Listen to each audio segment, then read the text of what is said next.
நேயர்களுக்கு வணக்கம். எங்கேயோ இருந்த மேட்சை தனி ஒரு ஆளா இழுத்துட்டு வந்து கொடுத்திருக்காரு ஜிதேஷ் சர்மா. இன்னைக்கு ஆர்சிபி vs எல்எஸ்ஜி மேட்சை பத்தி தான் பேச போறோம். நம்ம கூட பேசுறதுக்காக former state cricketer doctor V Giri sir இருக்காரு. அவர்கிட்ட பேசலாம். சார் வணக்கம். புதிய தலைமுறை நேயர்களுக்கு வணக்கம். இன்னைக்கு என்னன்னா ரெண்டு கேப்டனும் தே பெர்ஃபார்ம்டு வெரி வெல் அண்ட் ரெண்டு பேரும் அன்எக்ஸ்பெக்டட். அவங்க பெர்ஃபார்ம் பண்ணுவாங்க நம்ம எதிர்பார்க்கல, ஆனால் நல்லா பெர்ஃபார்ம் பண்ணாங்க ரெண்டு பேரும். ஏன்னா நேற்று வரைக்கும் அவங்க ரெண்டு பேரும் சரியாக விளையாடல, இன்னைக்கு நல்லா விளையாட்டாங்க.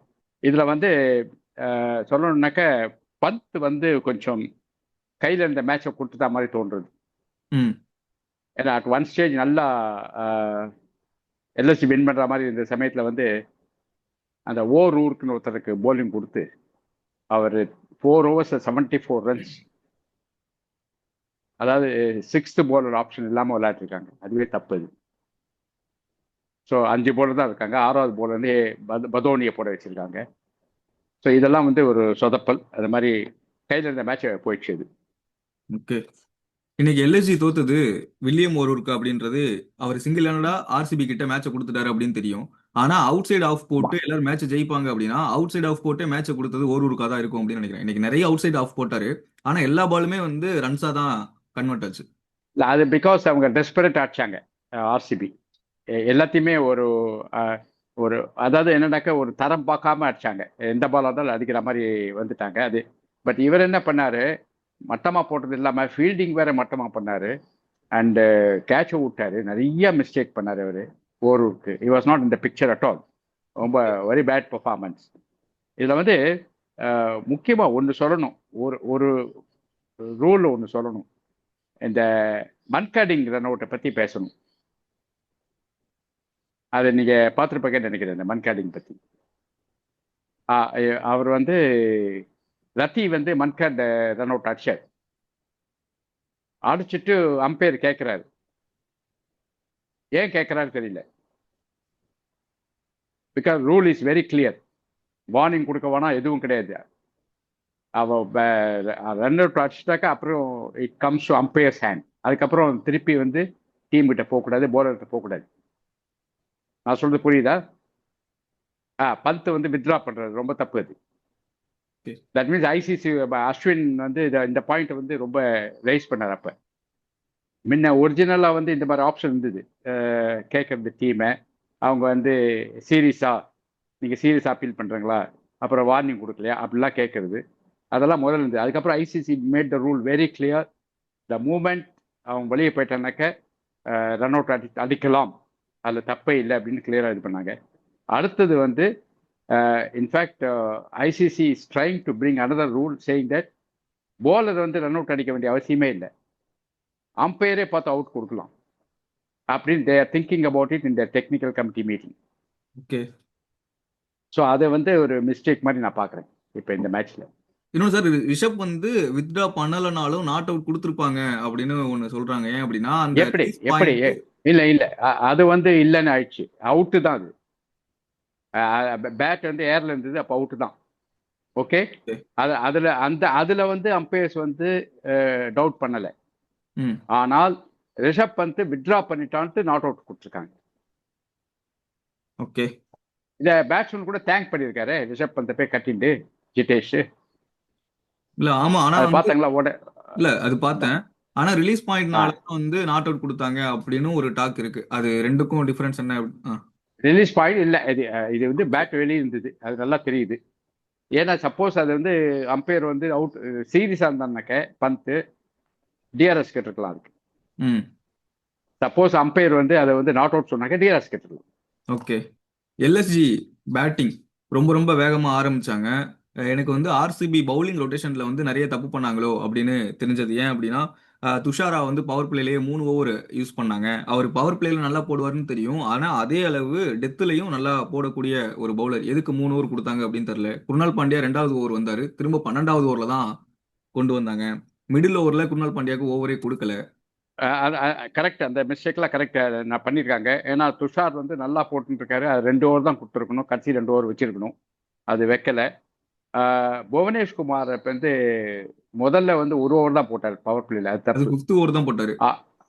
ஆமா, அவர் வந்து 2-3 ஓவர் போட்டிருக்கணும் புவனேஷ்குமார். ஏன்னா கடைசியில எப்பவுமே அவர் யூஸ் இல்லை, முதல்ல தான் நல்லா போடுவார் அவர்.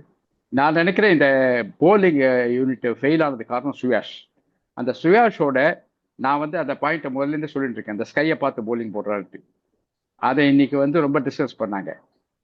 ஏன்னா துஷாரா கூட is not looking at the stump, is looking head is falling down, சைடில் பார்த்துட்டு ஐ மீன் கவர்ஸ் ஃபீல்டரை பார்த்துட்டு போலிங் போடுறாரு அப்படின்னு பண்ணிட்டு அவங்க சுயாஷோட போலிங் ஆக்ஷனை மறுபடியும் காமிச்சாங்க. எப்படி அவர் ஸ்கையை பார்த்து போலிங் போடுறாரு, அதுவே தப்பு, ஃபண்டமெண்டலி ராங் அப்படின்ட்டு காமெண்டேட்டர் சொன்னாங்க. ஸோ அதே மாதிரி துஷாராவும் அதே மிஸ்டேக்கை பண்ணுறாரு. பட் துஷாரா சைட் ஆம் ஆக்ஷனால அவர் வேற மாதிரி இருக்கு, வேற சுயாஷ் வந்து ஃப்ளைட் பண்ணுறதுனால கண்ட்ரோல் இல்லாமல் இருக்கு. ரிஷப் பந்தோட இன்னிங்ஸ் கிட்டத்தட்ட 80% வந்து ரொம்ப ரொம்ப கண்ட்ரோல்டா ஆடின மாதிரி இருந்தது. தேவையில்லாத ஷாட்ஸ் வந்து அதிகமா அடிக்காத மாதிரியும் இருந்தது. அவரோட இன்னிங்ஸ் எப்படி இருந்தது? இனிஷியலா 2 ஷாட் ட்ரை பண்ணார் அவர். ஒரு பால் வந்து அந்த அந்த யூஸ்வல் அந்த ஆமா. லெக் சைடில் அது வந்து ஸ்டம்புக்கு மேலே போச்சு அந்த பால். அது வந்து அவுட் ஆயிருக்கணும், எல்லாம் விக்கெட் கீப்பர்லாம் தலையில் கை வச்சுனாங்க, அந்த மாதிரி இருந்து அது.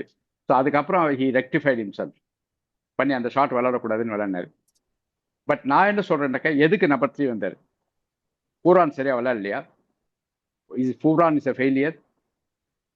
எதுக்கு இவர் நம்பர் 3 வந்தாரு தெரியல பூரான் பிளேஸ்ல. பூரான் வந்துட்டு இவர் நம்பர் 4 வந்திருக்கணும், அதுதான் இவரோட ரெகுலர் ஆர்டர்.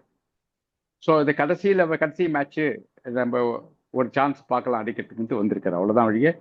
மற்றபடி வந்து பூரான் டிஸ்பிளேஸ் பண்ற அளவுக்கு சுச்சுவேஷன் இல்லை. ஆர்சிபியோட பேட்டிங் ரொம்ப ரொம்ப கன்சிஸ்டண்டா இருந்த மாதிரி இருந்தது. எல்லாருமே வந்து அவங்களோட கான்ட்ரிபியூஷனை பெர்ஃபெக்டா பண்ணி கொடுத்துட்டாங்க அப்படின்னு இருக்கு. பிரமாதமா ஆடினாங்க. கோலி நல்லா ஆடினாரு, சால்ட்டு நல்ல ஃபாஸ்ட் ஸ்கோரிங் பண்ணாங்க. அண்ட் மயங்க் அகர்வால் வந்து அன்யூஷுவலா இம்ப்ரூவைஸ். பட் அது என்னன்னாக்கா நத்திங் டு லூஸ், அதாவது என்னன்னாக்கா வின் பண்ணி தான் ஆகணும் அந்த கட்டாயம். அதனால அந்த மாதிரி அவ்வளவா வந்து ரிஸ்க் எடுத்து விளாட்னாங்க, அது பே பண்ணுச்சு நிறையா. அதுதான் நான் சொல்றது. என்னன்னாக்கா ரெகுலராக விளாட்ற பேட்டிங் கிடையாது. இந்த மேட்ச் வந்து do or die match, win பண்ணி தான் ஆகணும் அப்படின்னு சுச்சுவேஷனில் எல்லார் பேட்ஸ்மேனுமே உயிரை கொடுத்து விளாட்னாங்க. இல்லைன்னா ஜிதேஷ் சர்மாலாம் இந்த மாதிரி நம்ம பார்த்தது இல்லை, ரைட்டா? அண்ட் பட்டிடார் தான் ஐ திங்க் ஃபெயிலியர். அவர் ஐ திங்க் நாட் ஃபிட், அதனால அது மாதிரி விளையாடுறாரு போல இருக்கு. மற்றபடி வந்து ரொமாரியோ இருக்கும்போது என்ன கவலைன்னு தெரியல, பட்டிடார் ஏன்னு வந்தாருன்னு தெரியல. சரி, பட்டிடார் வந்து came as a impact player. Romario shepherd உள்ள இருக்கார், டிம் டேவிட் தான் இல்லை. அதுக்குள்ள ரொமாரியோ ஷெப்பர்ட் இருக்காரு, அவர் அனுப்பிச்சிருக்கலாம். ஏன்னா அவர் வந்து எனிடே ஃபாஸ்ட் ஸ்கோரர். இல்லை சார், எல்எஸ்ஜி பவுலர்ஸ் வந்து ஸ்லாட்ல ரொம்ப அதிகமா போட்ட மாதிரி இருந்தது. மிஸ்ஃபீல்ட்ஸ் நிறைய பண்ணாங்க. அப்புறம் வந்து புவர் பவுலிங், அந்த ரொட்டேஷன் வந்து புவரா இருந்தது அப்படின்ற மாதிரி இருக்கு. ரொம்ப கரெக்டு. ஓவரூருக்கு ஆரம்பிச்சார் பேடா போடுறதுக்கு, அதில் எல்லாருமே தப்பு தப்பாக போட்டாங்க. அது ரொம்ப சேட் திங். திக்வேஷ் ரத்தி ஒருத்தர் தான் நல்லா போட்டார். அண்டு ரத்தி அந்த நோபால் வந்து பயங்கர இஷ்யூ ஆயிடுது. அது வந்து வெரி வெரி அன்லக்கி. அந்த சைட் லைன் டச் பண்ணுறது, அந்த நோபால் வந்து 2 இருக்கு. ஃப்ரண்ட் ஃபுட் ஒன்று இருக்கு, பேக் ஃபுட் ஒன்று இருக்கு. ஃப்ரண்ட் ஃபுட்டும் லைனை கிராஸ் பண்ணக்கூடாது, பேக் ஃபுட் லைனை டச் பண்ணக்கூடாது. அதில் வந்து சைட் க்ரீஸ்னு ஒன்று இருக்கு. அது ரசிகர்களுக்கு அது தெரியாது, அதை எக்ஸ்பிளைன் பண்ணுறேன் நான். இப்படி இருக்கிற ஃப்ரண்ட்ல இருக்கிறது வந்து பாப்பிங் க்ரீஸ்னு பேர், இது வந்து சைட் க்ரீஸ்னு பேர். அந்த சைட் க்ரீஸில் வந்து லெஃப்ட் லெக் தாண்டி போகலாம், ஆனால் ரைட் லெக் பேக் லெக் வந்து போடக்கூடாது. இது வந்து ஐசிசி வந்து ஒரு கன்ஃபியூசிங் ரூல், ரொம்ப பேருக்கு தெரியாது. அண்ட் அன்ஃபார்ச்சுனேட்லி அதை ரெக்டிஃபை பண்ணாமல் அப்படியே வச்சிருக்காங்க அவங்க. ஃப்ரண்ட் ஃபுட்டு வந்து தாண்டி போகலாம், பேக் ஃபுட்டு டச் பண்ணக்கூடாது அப்படின்னு ஒரு ரூல். ஓகே. ஜிதேஷ் சர்மாவோட இன்னிங்ஸ் எப்படி இருந்தது? ஜிதேஷ் சர்மா வந்து அதான் டூ ஆர் டை, எப்படியாவது வின் பண்ணணும்னு சொல்லிட்டு சப்பாடி அடிச்சிருந்தாரு. அது எதையுமே எதிர்பார்க்கல, அவுட் ஆனா பரவாயில்ல, இது ஒரு ஒரு ஒரு இது போகணும் அப்படின்னு. மற்ற பிளேயர்ஸ்லாம் அப்படி விளையாடல, மற்ற பிளேயர்ஸ்லாம் கொஞ்சம் பாலுக்கு ரெஸ்பெக்ட் கொடுத்து விளையாடினாங்க. இவர் அப்படி இல்லை, ஃப்ரம் த ஃபர்ஸ்ட் பால்லேருந்து சுற்றினாரு. அதில் எல்லாம் மாட்டுச்சு இவருக்கு நல்லா. அந்த இந்த மாதிரி ஒரு இன்னிங்ஸ் திருப்பி விளையாட முடியாது அவரால். விராட் கோலியோட இன்னிங்ஸ் 9,000 ரன்களை கிராஸ் பண்ணியிருக்காரு T20ல. இல்லை, விராட் கோலி வந்து again another good 54 in 30 balls, good. அவர் வந்து சீரியஸாக தான் விளையாடினார் அவர். இன்ஃபேக்ட் சால்ட் அவுட் ஆனப்பறம் அவர் ரொம்ப சீரியஸாக விளையாடினார். இன்ஃபேக்ட் 3 விக்கெட் விழுந்தது அப்போ. சால்ட்டு அண்ட் பட்டிடார், லிவிங்ஸ்டன் 3 பேர் அவுட் ஆயிட்டாங்க. அதுக்கப்புறம் இவர் வந்து ரொம்ப சீரியஸாக விளையாடினார். பட் அன்ஃபார்ச்சுனேட்லி அந்த ஸ்லோயர் ஒன் பால் போய் அடிச்சு அவுட் ஆயிட்டார் அவர். இல்லைன்னா அவரே இருந்திருப்பனால நல்லா இருந்திருக்கும். பட் ஜிதேஷ் மயங்கோட ஜிதேஷ் தான். மயங்க் கூட ஒரு சரியா ஃபாஸ்டா விளையாடல. ஜிதேஷ் தான் கண்ணாப்புறான்னு அடிச்சு வின் பண்ணி கொடுத்தாரு. ஓகே அவர் போலிங்ல பண்ண மிஸ்டேக் வந்து பேட்டிங்ல ரெக்டிஃபை பண்ணிட்டாரு அவர். Okay okay sir. ஓவராலா இன்னைக்கு ஆர்சிபி vs எல்எஸ்ஜி. ஆர்சிபி வந்து கட்டாயம் வின் பண்ண வேண்டியது. அதை வந்து ஃபைட் பண்ணி வின் பண்ணாங்க. எல்எஸ்சி வந்து வின் பண்ற மேட்சை விட்டு ஐ மீன் ரொம்ப கேர்லெஸ்ஸாக விட்டு கொடுத்துட்டாங்க. ஓகே ஓகே சார், மீண்டும் சந்திக்கலாம். அவ்வளோதான். நன்றி. மீண்டும்